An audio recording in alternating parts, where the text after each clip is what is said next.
Muy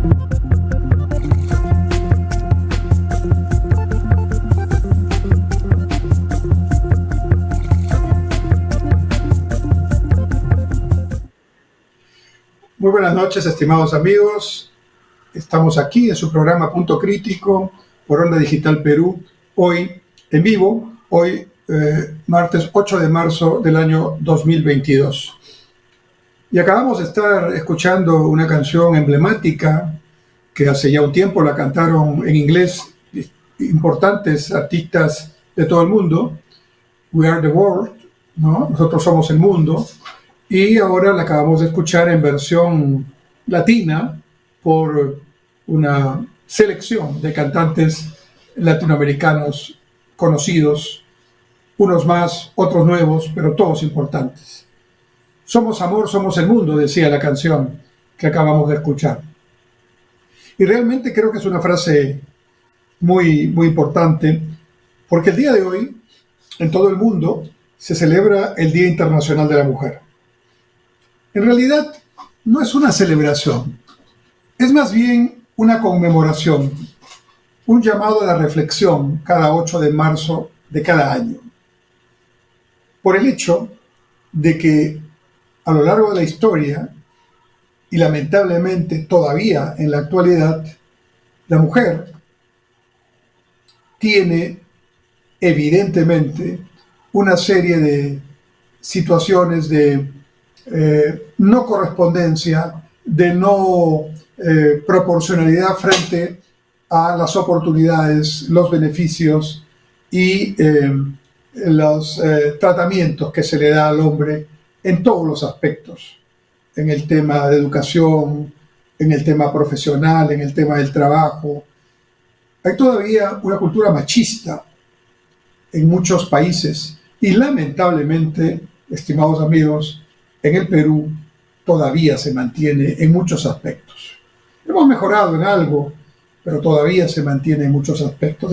El Día Internacional de la Mujer es entonces una invitación a reflexionar sobre cómo trabajamos para lograr que todos los seres humanos seamos considerados por igual como seres humanos. Como decía ese famoso discurso Martin Luther King, ¿no? Yo tengo un sueño, así quedó el título del discurso, ¿no? De que algún día se refería a Estados Unidos, ¿no?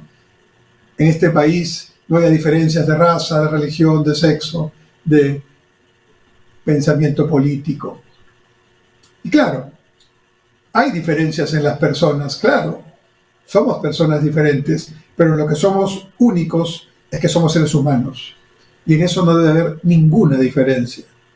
No hay ningún derecho para que se trate a un ser humano en general con menosprecio, con discriminación y menos con violencia. Y entonces, el reflexionar sobre el Día Internacional de la Mujer en el Perú nos tiene que llevar a una verdadera reflexión, de una introspección, de un trabajo de conciencia, para ver realmente cómo está la mujer en el Perú. Claro, hemos avanzado mucho desde que a mediados de los años 50, la mujer por primera vez, o sea, hace 70 años, la mujer por primera vez tuvo el derecho al voto. Definitivamente, los tiempos han mejorado, pero todavía hay discriminación contra la mujer, ¿no? Se ha avanzado en la presencia de mujeres líderes, muchas, con gran sacrificio, la mayoría de ellas han llegado a donde están. Son líderes sindicales, son líderes barriales, son líderes comunales, vecinales, son alcaldesas, son gobernadoras, son regidoras, son consejeras, son ministras, aunque debo decir que el gabinete que en este momento está en el Congreso de la República para solicitar la confianza que la Constitución establece, este gabinete de 19 ministros solo tiene 3 ministras. 3 de 19. Ni siquiera la mitad, no. 3 de 19. Y el gabinete anterior tenía 4. Entonces este gobierno, además de todos los problemas que genera y sobre los cuales hemos conversado y seguiremos conversando al parecer, también tiene un matiz machista. ¿No hay mujeres acaso capaces de ocupar carteras ministeriales? Claro que las hay. Pero mucho discurso, mucha demagogia, pero en la práctica 3 mujeres de 19 ministros. Y se ha avanzado también en otros aspectos. Hoy día hay un poco más de protección y de exposición, de información, de permisividad de la denuncia frente al maltrato, a la violencia que las mujeres lamentablemente siguen sufriendo. Hoy tenemos ya mujeres dentro de la Policía Nacional, a nivel de personal subalterno y a nivel de oficiales. Y ya tenemos mujeres, y con grados incluso altos, en las Fuerzas Armadas. También, ¿no? En la Marina de Guerra del Perú, en nuestra Fuerza Aérea, en el Ejército del Perú. Esos son avances. Pero falta mucho por recorrer aquí.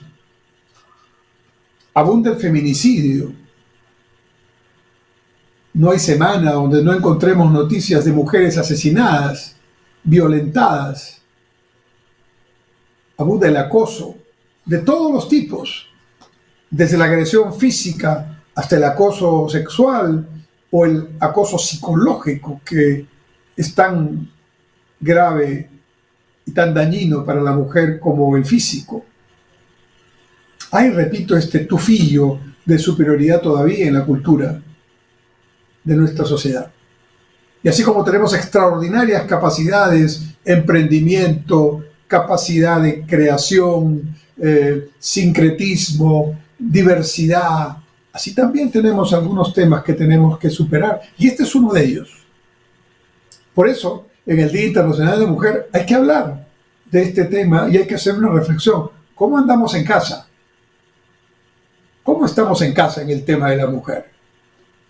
Seguimos haciendo que en la casa las hijas mujeres sean las que se encarguen de trabajar, hacer las labores de la casa para los hermanos varones o para los papás. Mamá e hijas mujeres son las encargadas de la casa y los hijos varones. Eso está cambiando en la nueva generación, pero todavía encontramos estas situaciones de abuso, de trata de niñas y de jóvenes, mujeres que por su condición de pobreza o por su condición de menor educación son llevadas a situaciones casi de esclavitud en términos sexuales y otro tipo de delitos. Violencia física, hogares disfuncionales donde uno de los elementos es la droga y el alcohol, pero el otro es precisamente la violencia física contra las mujeres. Y todavía muy pocas son las denuncias, a pesar de todos los mecanismos que se están creando. Porque la mujer también tiene que cambiar en la defensa de su propio cuerpo, de su propia dignidad, y tiene que ser valiente para denunciar. Porque el que pega una vez, pega varias veces.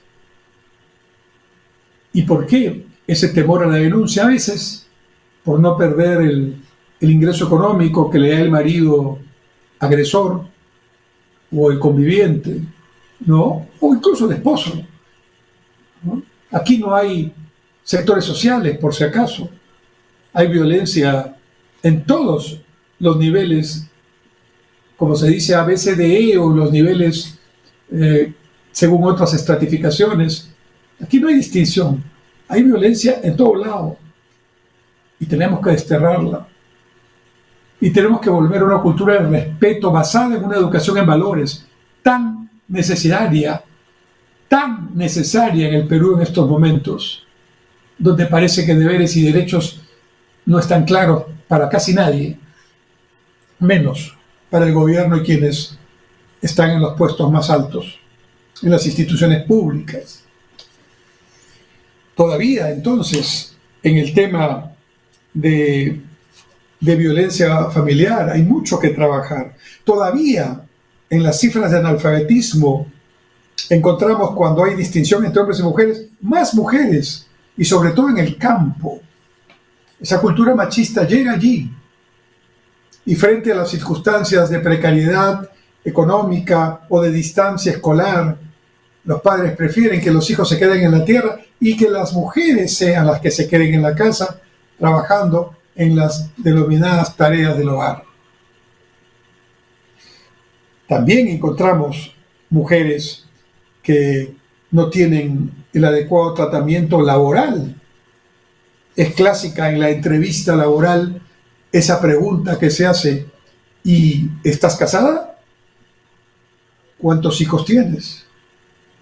Mujer casada y mujer con hijos, puntos menos en la entrevista, porque seguramente va a pedir una licencia de paternidad, seguramente va a pedir un permiso de lactancia, o seguramente va en algún momento a dedicarse a algún tema de los hijos o la familia, y eso va a quitarle espacio al trabajo.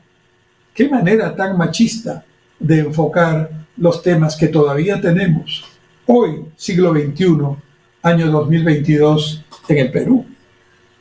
Así que no miremos la viga o la paja en el ojo ajeno cuando tenemos todavía tremenda viga en el ojo propio.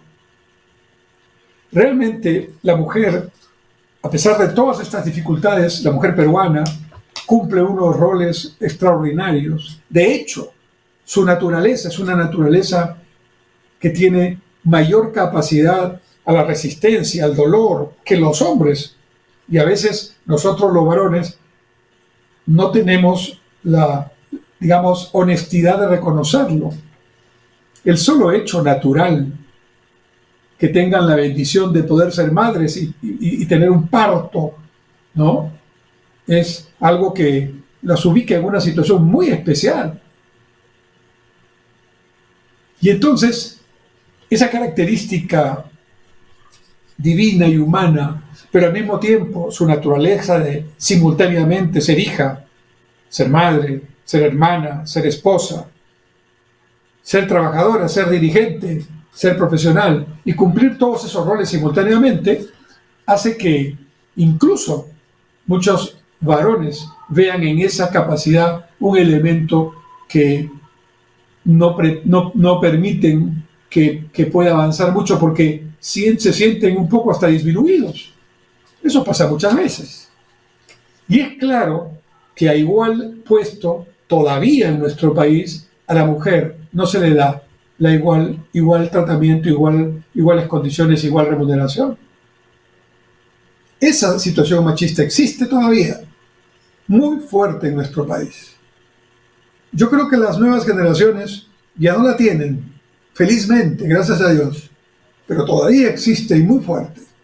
Y contra eso hay que combatir, porque además de esos roles extraordinarios que cumple la mujer y que a veces los hombres, muchas veces no somos capaces y ni siquiera intentamos hacer, ¿no?, hay que añadir otros que les da precisamente esa capacidad, esa empatía que tienen, esa capacidad de mirar detalles donde a veces otros no miramos.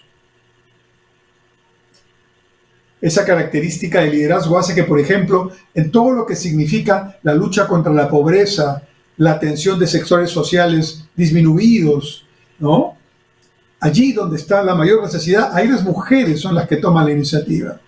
No es entonces casualidad que los comedores populares sean trabajados y organizados por mujeres, y que el programa del vaso de leche sea dirigido y gestionado por mujeres, y que yo lo viví personalmente cuando fui presidente del Banco de Nación, en el programa para atender a los más pobres, que es el programa Juntos, que da un subsidio mensual a cambio de ciertas tareas que tiene que hacer la familia pobre, llevar al hijo a la escuela, hacer que la madre que está digamos, embarazada, vaya a su control prenatal, sacar el DNI, en fin, elementos básicos como contraprestación del subsidio, ¿no? Eso se llama transferencia condicionada. En el programa Juntos, repito, que se otorga en esas zonas muy, muy pobres, arriba en las alturas, ¿no? Es el Banco de la Nación el que hace ese reparto. Y cuando yo era presidente del Banco de la Nación pude observar directamente cómo ese reparto fructificaba. El programa Juntos significa un apoyo a familias pobres, pero quien recibe el apoyo es la mujer, no el hombre. Y eso es adrede. ¿Y saben qué experimenté yo cuando tuve esa oportunidad? Eran 100 soles en ese momento, los 100 soles se depositaban a través de una tarjeta multired del Banco de la Nación, la mujer sacaba lo que necesitaba para su diario, su comida, y ahorraba, aunque sean 10 soles, 20 soles, ahorraba cada mes. Y ese pequeño capital iba creciendo y con ese capital luego compraba sus instrumentos de agrícolas, sus picos, sus palas, en fin, elementos que podrían estar a su alcance. Quizás, no quizás, estoy seguro, si esos 100 soles se darían al hombre, una buena parte de ese dinero se habría ido a consumir licor, aguardiente, etc. El Banco Mundial ha hecho estudios en todo el mundo, porque no es un tema solamente de la mujer peruana, ¿no? Y prefiere que en algunos proyectos de alcance social y de dimensión geográfica el apoyo vaya a través de mujeres. ¿Por qué? Porque ha estudiado y ha determinado científicamente que $1 invertido en un programa de mujeres o donde hay mujeres liderando genera un beneficio de $9, casi 10 veces más. Mientras que el dólar que va a un hombre generalmente rinde menos. No se trata de que las mujeres sean más inteligentes que los hombres o viceversa, sino que por las características especiales que tiene la maternidad y las múltiples funciones que desarrollan, tienen esta extraordinaria capacidad para poder hacer las cosas y deben ser tratadas, reconocidas y beneficiadas de la misma forma como el hombre lo es ante circunstancias similares. Yo lo hablo en estos términos. Yo no creo en lo que a veces algunos extremos incurren. Se habla en general de la igualdad de género. Bueno, llamémosle así, igualdad de género, aunque no son géneros iguales, gracias a Dios. Yo diría respeto por igual, tratamiento por igual, consideración por igual, a hombres y a mujeres. Pero de la igualdad de género viene ya un salto ideológico, con otros matices y con otras connotaciones, que se conoce como la ideología de género. En eso yo personalmente no estoy. Respeto a todo el mundo, pero no estoy.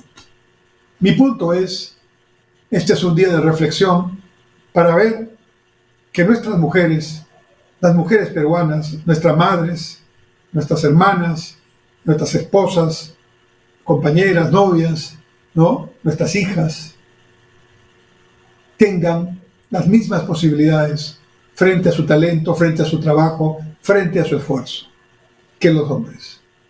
Y que la cultura machista que todavía existe vaya cambiando, vaya desterrando esos criterios y vaya aceptando que tenemos que tratarnos en ese sentido con respeto mutuo. Sin embargo, no caigo en el tema ideológico y extremo. ¿Por qué? Porque hace un tiempo tuve la suerte de leer y después a escuchar personalmente a la psicóloga chilena Pilar Sordo, que da conferencias sobre los libros que publica y los estudios que hace. Y entiendo que su investigación de doctorado dio lugar a un libro que se titula Viva la diferencia. Y por cierto, los invito a leerlo, si no lo han leído, o buscarlo en las redes sociales. Viva la diferencia. Y para resumir un poco lo que Pilar Sordo señala, es que hombre y mujer somos personas valiosas con iguales derechos, pero somos diferentes en el sentido de que tenemos diferentes formas de enfocar la vida, y eso hace que nos complementemos como pareja, como familia, como equipo, de una manera extraordinaria, ¿no? Los hombres, dice Pilar Sordo, entendemos la vida un poco visualmente, por los ojos, digámoslo así. Las mujeres son generalmente más auditivas, ¿no? Y entonces, bajo esa sola característica diferenciada, Hay que saber entender los hombres a las mujeres y las mujeres a los hombres para poder llevar una buena comunicación y una buena relación de todo tipo, en todo orden de cosas. Viva la diferencia, entonces, es un libro que recomiendo leer porque además explica la bendición divina de tener precisamente hombres y mujeres complementados, pero igualmente tratados. Esa es la idea. Complementados, cada quien con sus propias características, pero igualmente tratados, sin ninguna discriminación. Ahí está el secreto de este tema. Porque la misma Pilar Sordo dice qué aburrida sería la vida si hombres y mujeres pensáramos igual e hiciéramos las cosas igual y no tuviéramos algunas características diferenciadas. Alto al abuso, alto al machismo, alto a la violencia contra la mujer, alto al feminicidio, alto a esa cultura que todavía tiene rasgos machistas. Pero vayamos mirando hacia adelante, orgullosos de que nuestras mujeres, las mujeres peruanas, son extraordinarias y en ese sentido debemos valorarlas, quererlas y respetarlas. Vamos a un pequeño corte y volvemos en nuestro programa Punto Crítico hoy, 8 de marzo del año 2022, en el Día Internacional de la Mujer.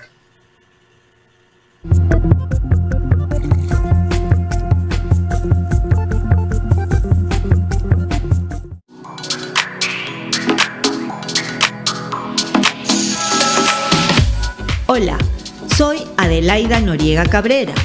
Recuerda que tienes una cita íntima conmigo, pero ahora en un nuevo horario, los días lunes de 7 a 8 y los jueves de 8 a 9 de la noche. Déjame tus inquietudes, tus preguntas al WhatsApp 9999 031 50. No te olvides, tenemos una cita íntima.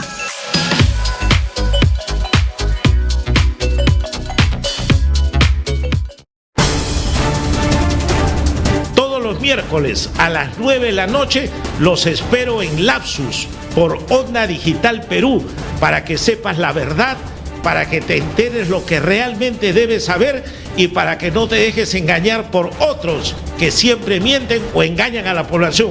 Lapsus, Onda Digital Perú, miércoles 9 de la noche.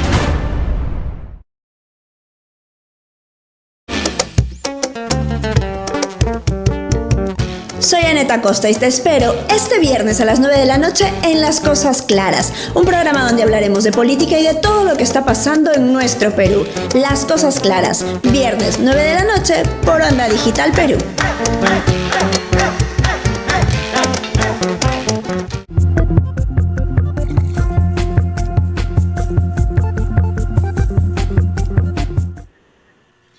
Nuevamente, estimados amigos, estamos en nuestro programa Punto Crítico aquí en Onda Digital Perú.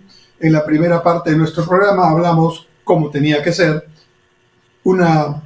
hicimos una reflexión sobre el Día Internacional de la Mujer y la situación de las mujeres peruanas. En esta oportunidad, en este segundo bloque, voy a referirme a lo que está ocurriendo en este momento en el Congreso de la República.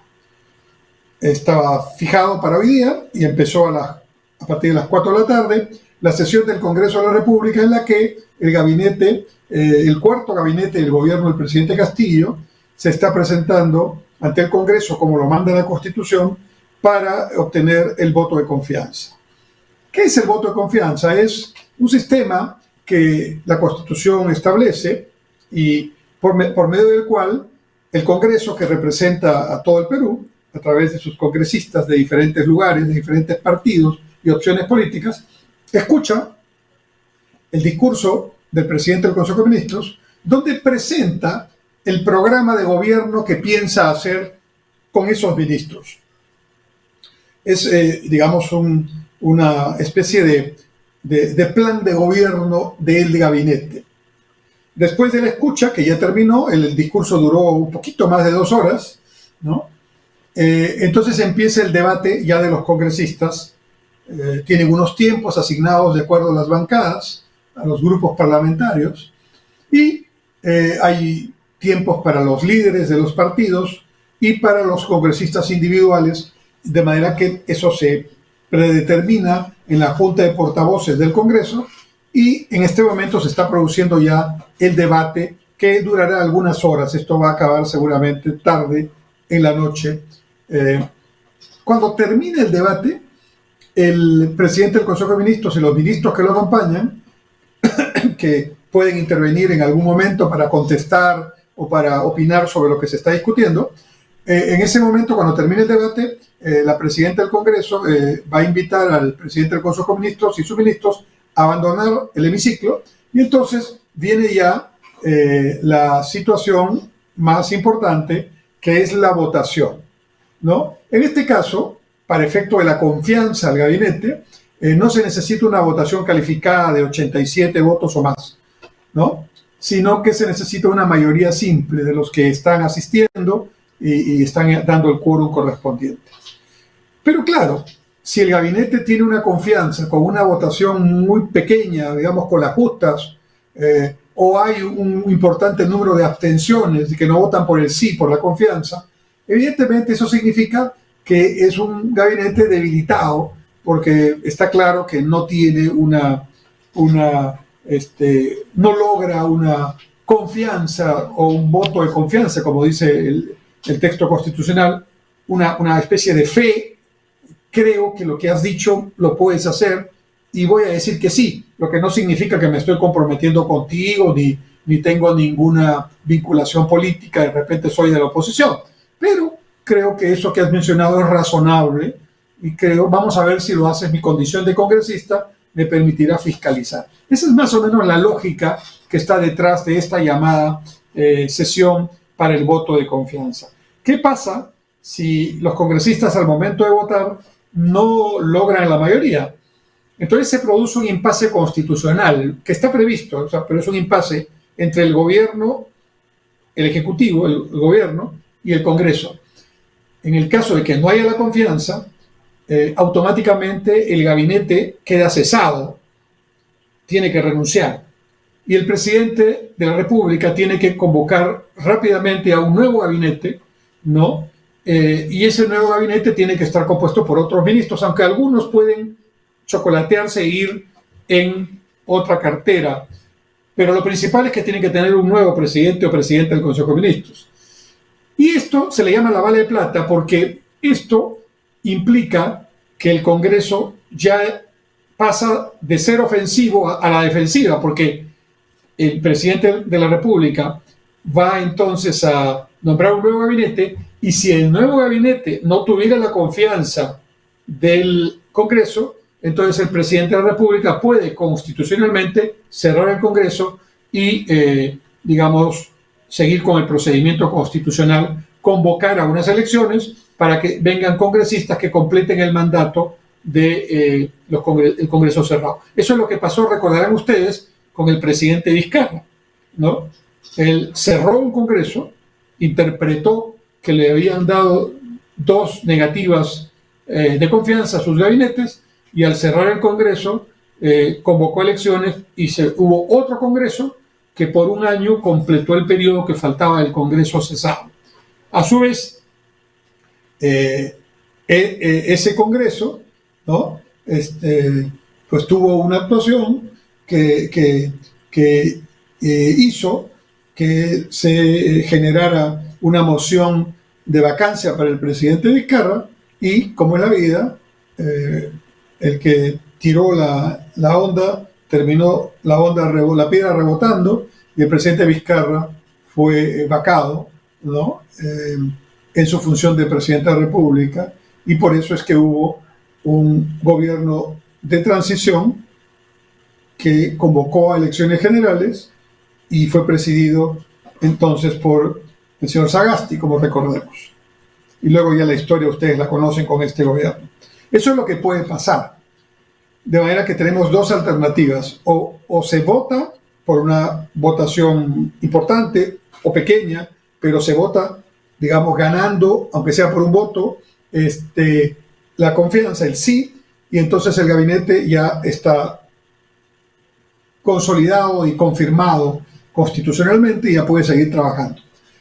O la mayoría decide no darle la confianza, y entonces ya viene esta situación en la cual el Congreso ya no tiene tanto margen de maniobra, porque al siguiente gabinete, si hace lo mismo, ya sabe que van a cerrar. Pero, obviamente, las condiciones políticas siguen muy complicadas y obviamente no estamos en un momento en el que podamos decir que el gobierno del presidente Castillo tiene un apoyo importante en el Congreso. Pues en este momento, hoy día precisamente, mientras se estaba generando esta presentación del gabinete, del cuarto gabinete del presidente Castillo, ¿no? En el Congreso, varias bancadas, con un total de 50 congresistas que han firmado, han presentado la moción número 2148, que es una moción de vacancia presidencial, que acaba de presentarse. A ver, ¿qué significa esto? Esto es un proceso. Esta es la segunda vez, en apenas 7, 8 meses, que el Congreso presenta una moción o, digamos, intenta desarrollar un proceso de vacancia presidencial al presidente Castillo. En la primera oportunidad se presentó la moción, pero el segundo paso, para presentar la moción, se necesitan apenas 26 firmas. Esta ha tenido el doble, ¿no? Pero luego viene un debate y en ese debate se tiene que admitir ya como, digamos, válida que va el proceso de vacancia.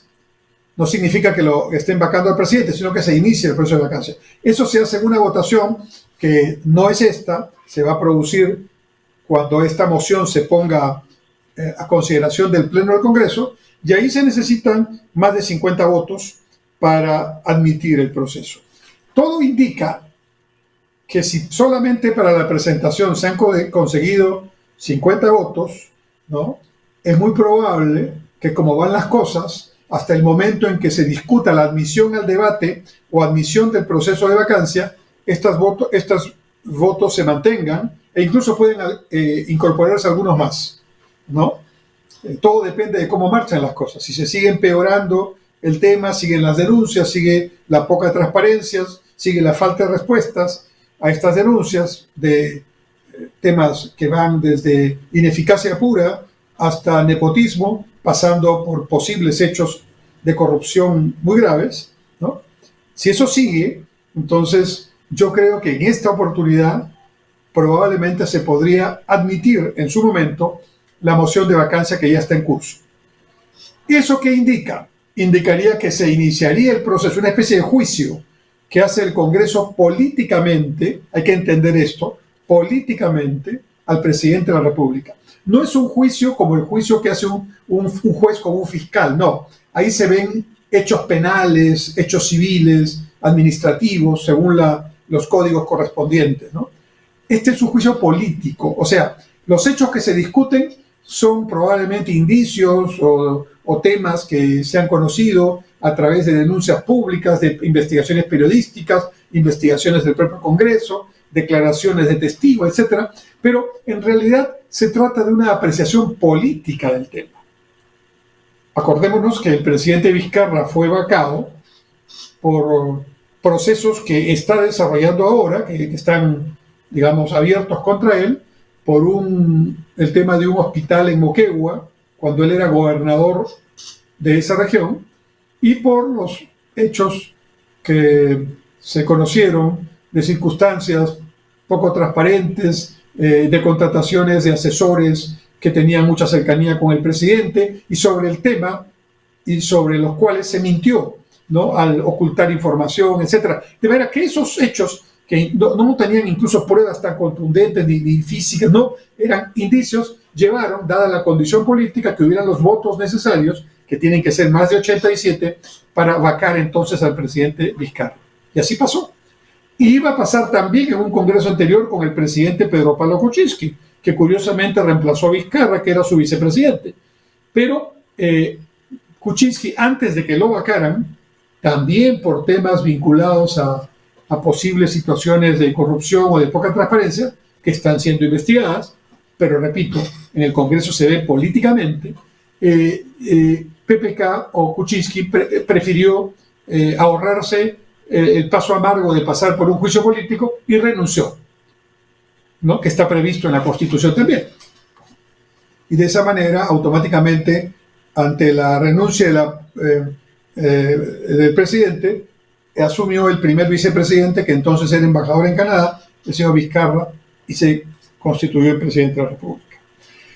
Entonces, lo que aquí estamos viendo es una situación muy sui generis, porque pienso yo, no sé, cualquier cosa puede pasar, pero de repente va a tener una votación a favor, tal vez muy pequeña, ¿no? Y por lo tanto, probablemente el Congreso le da la confianza al gabinete. Pero ahora el principal tema no está ahí, la principal batalla política no está ahí. La principal batalla está en lo que ocurra con esta moción de vacancia ya presentada.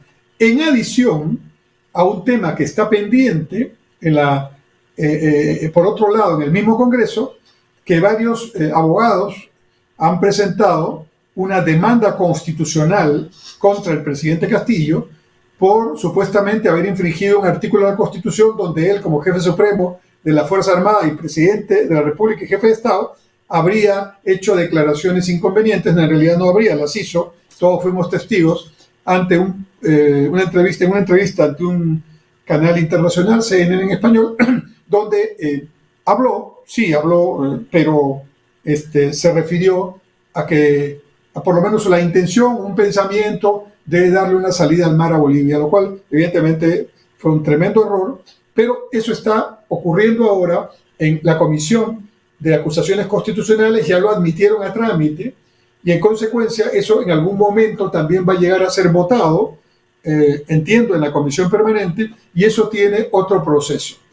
En otras palabras, la relación Congreso-Poder Ejecutivo está tremendamente, vamos a decir, en conflicto. Hay varios asuntos que van más allá del voto o no voto de confianza que se le otorgue a este gabinete del señor Aníbal Torres, presidido por el señor Aníbal Torres, ¿no? Esto, sin embargo, es un tema que tendremos que seguir. Siempre me pasa lo mismo en este programa. No puedo dar la noticia completa porque justo se está desarrollando en el momento en que estamos transmitiendo en vivo nuestro programa. Y en este momento solo podemos decir que hay un debate y que dentro de 3 o 4 horas, cuando ese debate termine y según el temperamento que vayamos viendo de qué dicen los congresistas, podremos saber más o menos el curso que tendrá la votación de la confianza. Pero ya les digo, el tema central ya no está en la confianza, sino en los dos temas, y sobre todo el que acaba de ocurrir hoy, de la presentación de la moción de la vacancia con 50 firmas contra el presidente Castillo. Mientras tanto, mientras ocurren estas situaciones políticas evidentemente complicadas, que generan incertidumbre, que paralizan inversiones, que generan en realidad una situación de malestar y de descontento, mientras tanto, la economía peruana tiene una serie de elementos que hay que analizarla. Mañana, 9 de marzo, el Banco Central de Reserva del Perú cumple 100 años como institución.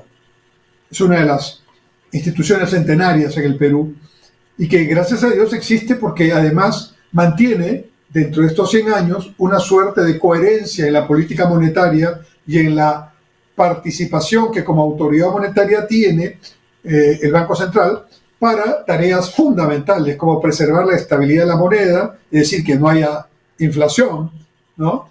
Como gestionar, gerenciar e incrementar las reservas internacionales y como también generar una política que permita que el tipo de cambio no tenga una fluctuación muy grande.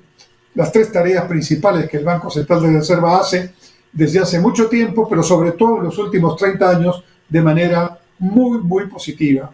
Y su actual presidente, que ya lleva 5 gobiernos, creo que 6 ya, como presidente, y eso está muy bien, porque esto implica que cuando las personas son capaces y cumplen objetivos exitosos, tienen que mantener esa política de Estado. Y si para ello se necesita mantener a las personas, no sería el primer caso que se logra esta estabilidad.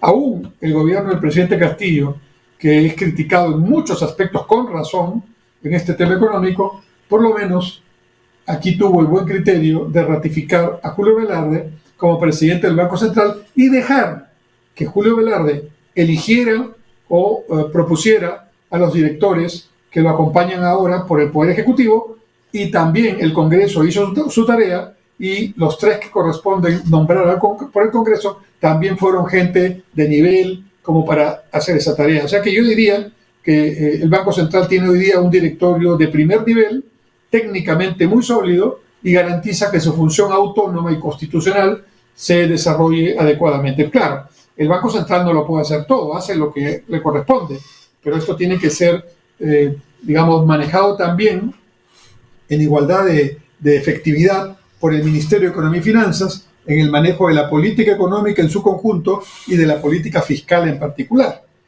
Y ahí no vamos tan bien, ¿no? Porque claramente el Ministerio de Economía, que mantiene lo esencial de los fundamentos macroeconómicos, sin embargo, está cediendo a muchos gastos, creo yo, bastante demagógicos y que no están contribuyendo a una recuperación de la economía peruana después de la pandemia. Precisamente porque mañana se cumplen 100 años de fundación del Banco Central de Reserva, como Banco Central de Reserva, porque ya existía anteriormente un banco con otro nombre que hacía esa tarea. El señor Julio Velarde, el presidente del Banco Central de Reserva, ha hecho varias declaraciones, no una, varias conferencias, entrevistas. Ha estado muy prolífico en argumentaciones el doctor Velarde, y precisamente varias de estas entrevistas que están publicadas en las redes y en los medios de comunicación de nivel nacional, quiero comentarlos brevemente, ¿no? Lo más importante que ha dicho Julio Velarde es que en este momento el Perú está en un serio problema de crecimiento. Claro, voy a explicarlo.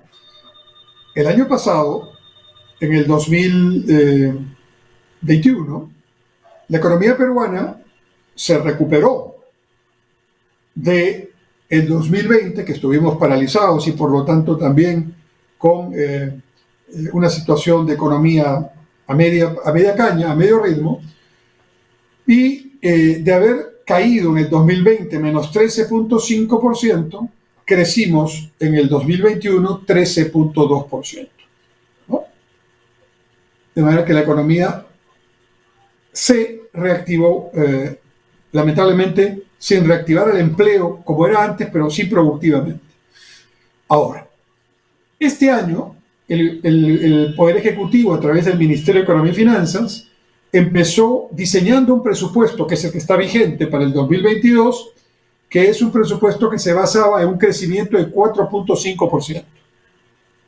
Ya de hecho, ese 4.5 no se va a alcanzar. Y el propio Ministerio de Economía y Finanzas, con el anterior ministro, Pedro Franqui, ya rebajó un punto a 3,2, 3,3% el posible crecimiento que va a tener el Perú este año. Pero organismos internacionales, banca, analistas, ya empiezan a pensar que aunque va a ser positivo el crecimiento, va a estar entre 2 y 3%. Pero la pregunta es, ¿cuánto debería ser el crecimiento del Perú en este momento? Mínimamente entre 5 y 7%. De manera que si consideramos que el PBI del Perú es más o menos de 225.000 millones de dólares, es decir, que un punto de PBI son 2.250 millones de dólares más o menos, el crecer al 3 y no al 5 o no al 7 es crecer 4 puntos menos. 4 puntos menos son alrededor de 9.000 millones de dólares que estamos perdiendo. Es decir, la falta de una política económica adecuada, de certidumbre, de promoción de la inversión, de confianza, que es lo que no se está generando con este gobierno del presidente Castillo, nos está costando a todos los peruanos 9.000 millones de dólares que estamos dejando de recibir porque estamos creciendo menos. Y Julio Velarde dice, ¿por qué estamos creciendo menos? Además, porque la inversión privada, que es el 80% de la inversión total, que es el motor de la economía, desde la empresa grande hasta la empresa chiquita, hasta el ambulante, esa inversión privada de millones y millones de personas involucradas y empresas, esa está decreciendo negativamente hace 4 o 5 meses ya. Y con una inversión privada cayendo en negativo, ese crecimiento de 2 o 3% incluso puede ser un crecimiento que sea menor. No lo queremos, pero así están las cosas. Julio Velarde también ha dicho que está en contra de esta legislación sobre tercerización laboral. Ha dicho textualmente, es una pobre comprensión de la economía. Efectivamente, lo que va a hacer es que va a querer incrementar costos y va a hacer que menos empresas generen empleo. También ha dicho que es un error incrementar el sueldo mínimo solo con criterios políticos. Y yo respaldo plenamente lo dicho por Julio Velarde, las advertencias que está haciendo Julio Velarde, donde la economía, porque tenemos el tema sanitario todavía del COVID y porque tenemos el tremendo problema político que he comentado, la economía está muy descuidada y eso es lo que nos da ingreso, eso es lo que nos para la olla, eso es lo que nos genera capacidad para poder seguir adelante con nuestras necesidades y nuestra producción. Vamos a un último corte, nos vemos en un momento en su programa Punto Crítico.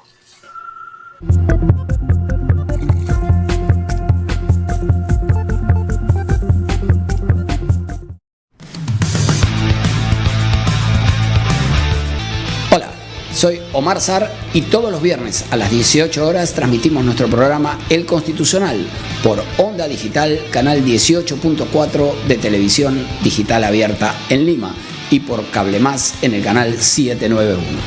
Pero también se transmite a través de nuestro Facebook, Omar.Sar, y de las plataformas de Facebook y de YouTube Onda Digital Perú. Ya sabes, El Constitucional, viernes, 18 horas. Te esperamos.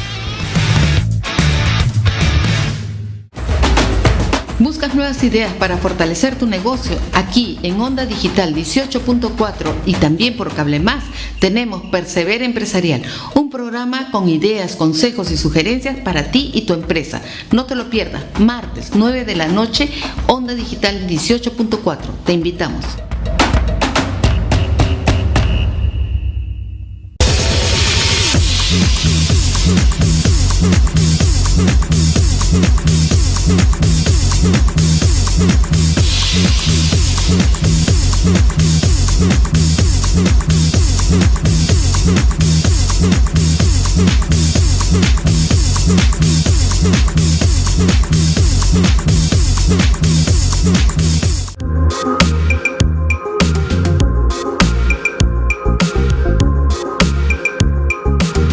Hola, soy la doctora Mariela Guerra, médico experta en salud mental.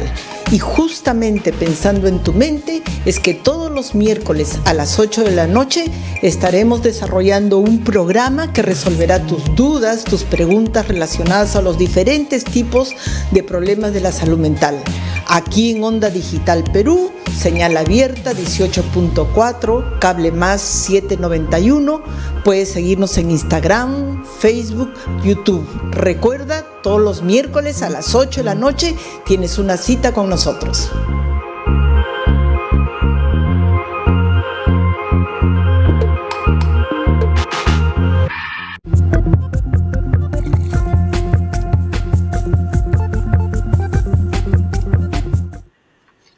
Entramos a nuestro último bloque en este programa Punto Crítico.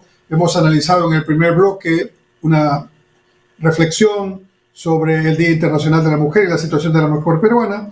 Hemos revisado en el segundo bloque el debate que en estos momentos está desarrollándose en el Congreso de la República para la investidura del cuarto gabinete del presidente Castillo, y veremos si el Congreso le da la confianza o no, pero sobre todo cómo marcha la moción de vacancia al presidente Castillo, ya presentada el día de hoy con un número importante de votos. Este último bloque quiero dedicarlo, como siempre lo hago, a comentar los temas internacionales. Bueno, el precio del petróleo ya está por encima de los $100 el barril. No podía ser de otra manera, porque el conflicto que hay entre Rusia y Ucrania en realidad es un conflicto que tiene implicancias mundiales. Ya he explicado en otro video que la situación geopolítica en la zona en que está Ucrania es la clave en este asunto. Es decir, Ucrania está, si ustedes miran el mapa, exactamente entre la entre la Federación Rusa, ¿no? y Europa Occidental, ¿no? Digamos que Europa Occidental hace una especie de U, ¿no? Y ahí viene la inmensa Rusia, ¿no? Y otros países que están cercanos políticamente a Rusia, pero en este lado, digamos, en el lado cercano a Europa Occidental y camino hacia la zona de los países nórdicos, ¿no? Ahí toda esa frontera ya son países que han ido adhiriéndose políticamente más a Occidente que a Rusia y al comunismo. Bueno, si hay comunismo ahora, yo no sé, o a política rusa. Y entonces ahí tenemos posiciones como las de, por ejemplo, Estonia, Croacia, ¿no? Rumanía, que sin duda, algunas incluso están ya como miembros de la Unión Europea, activos, y además algunos incluso ya son miembros de OTAN, ¿no? Pero además Suecia, Finlandia, que están ahí en el otro extremo, pero dando así la curva, ¿no? Y la propia Suiza, que siempre ha sido neutral en estos temas, están en una posición antirrusa en estos momentos, e incluso algunos de estos países están revisando la posibilidad también de inscribirse en la OTAN. Y es que, ¿qué es lo que está pasando aquí? De un lado está la posición abiertamente imperialista, hablando en el término concreto de imperio, ¿no? De Putin, del presidente Vladimir Putin, de retomar un poco el antiguo imperio ruso, ¿no? Evidentemente, la derrota política de la Unión Soviética, su desintegración entre 1990 y 1991, la reunificación alemana, la caída de toda esta economía centralmente planificada que con el Estado buscaba reemplazar al mercado, la conversión de muchas economías que antes eran comunistas en economías más pro mercado, llamadas hoy día economía en transición, han sido hechos que han ido minando políticamente, desde el punto de vista geopolítico, el peso y la influencia de Rusia como tal. Entonces, para Rusia, estratégicamente, es una cuestión de vida o muerte que Ucrania, ¿no es cierto?, pase a la OTAN o sea parte de la Unión Europea, porque ya sería estar casi en la frontera con Rusia en una situación de un país socio de la OTAN, miembro de la OTAN, cuyo artículo 5 de su convenio constitutivo señala que si atacan a algún país de la OTAN, todos se sienten atacados y pueden actuar en defensa. Eso no ocurre con Ucrania, porque Ucrania precisamente, cuando intentó ingresar a la Unión Europea y cuando intentó últimamente ser miembro de la OTAN, tuvo el rechazo inmediato de Rusia y evidentemente esa situación es la que está en la base de este problema. Pero además no solamente es un tema geopolítico, también es un tema económico, ¿no? Rusia tiene una buena parte de sus ingresos por exportaciones en exportación de petróleo y de gas a todo el mundo, pero principalmente a Europa. 40% aproximadamente de la energía que los europeos occidentales usan para su vida diaria proviene del gas y del petróleo que llega desde Rusia. Incluso el propio Estados Unidos le compra también petróleo a Rusia. Entonces, ¿qué es lo que ha pasado? Hay un gasoducto por medio del cual Rusia le vendía a países de Europa Occidental, por ejemplo Alemania, le vendía ese gas, ¿no? Pero el gasoducto, adivinen por dónde pasa. Pasa por Ucrania. Entonces, tener ahí un país cuyo gobierno es más pro-occidente que pro-ruso era un peligro también económico para Putin, ¿no? Adicionalmente a eso, en los últimos años se ha venido construyendo otro gasoducto precisamente para no depender de Ucrania por parte de Rusia. Y ese gasoducto ya viene por territorio ruso y va por otra zona directamente ya a la Unión Europea, a la zona occidental, a ese gasoducto que le llaman Nord Stream 2, ¿no? Que está terminado y que llega a Alemania. Ese gasoducto no se está utilizando. Y la Unión Europea y en particular Alemania han dicho que no lo van a utilizar porque, digamos, eso sería como convalidar este abuso, esta invasión que no tiene argumentación válida de Rusia hacia el pueblo de Ucrania. Entonces, ahí están los dos elementos importantes. Uno, creo yo, el más importante, el político para Putin, y el otro económico, que no deja de ser importante, que también tiene que ver con este tema. Mientras tanto, ya estando en la segunda semana del conflicto, Rusia no ha logrado todavía tomar el control de Ucrania, y esto yo quiero destacarlo porque significa que, a pesar de ser un país de poderío nuclear y de tener 20 veces más efectivos y equipos que Ucrania, no ha logrado, como sí lo hizo años atrás en Chechenia, no ha logrado tomar control del país. Y el presidente de Ucrania sigue gobernando, y los dirigentes de Ucrania y el pueblo de Ucrania, los hombres de Ucrania, porque la mayoría de las familias han salido y otras están ahí, pero han salido como 1 millón de personas ya de Ucrania hacia países vecinos, ¿no? Pero la resistencia del pueblo ucraniano y la moral del pueblo ucraniano y el nivel de capacidad de defensa del pueblo ucraniano y del ejército y las Fuerzas Armadas ucranianas está evidentemente subvaluado por parte de Putin. A esta altura, con el poderío que tiene, ya deberían haber estado. Y si no han avanzado más, no solamente ha sido por el cálculo político de Putin de hasta dónde avanzo, porque cuanto más avanza, más sanciones económicas le ponen a Rusia, sino ha sido por la tremenda resistencia de los ucranianos, civiles y militares, que realmente, como se ven en las imágenes, porque ahora están las redes sociales disponibles, han desbaratado convoys completos de los rusos, incluso con pérdidas importantes para el ejército ruso. Entonces, así está la cosa en este momento. Evidentemente, si el tiempo sigue y el intento de Putin, esta locura de Putin, que nos hace acordar lamentablemente en algo o en mucho a la locura de Hitler, ¿no? De querer invadir, de no respetar las normas internacionales, bombardear a niños, bombardear hospitales, bombardear zonas civiles, ¿no? Eso es un genocidio. Y Putin será en algún momento, digamos, enjuiciado internacionalmente en la Corte Penal Internacional.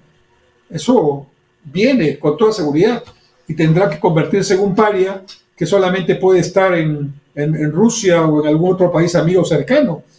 Pero evidentemente esto no va a quedar así.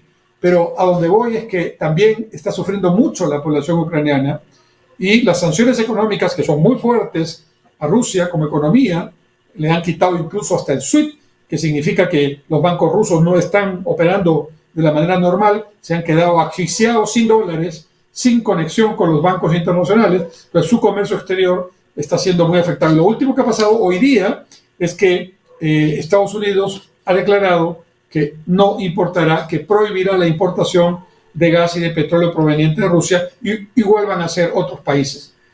Esperemos que esto termine, principalmente pensando en los ucranianos, y que se restituya su territorio y su soberanía, porque es lo que corresponde, es lo que manda el derecho internacional, y porque la vida no puede estar sometida a ningún tirano, a ningún dictador con sueños y delirios que creíamos ya no existían. Hasta la próxima versión de nuestro programa Punto Crítico, Dios mediante, el próximo martes, siempre a las 7 de la noche, en este Onda Digital Perú, su canal. Hasta entonces, muchas gracias.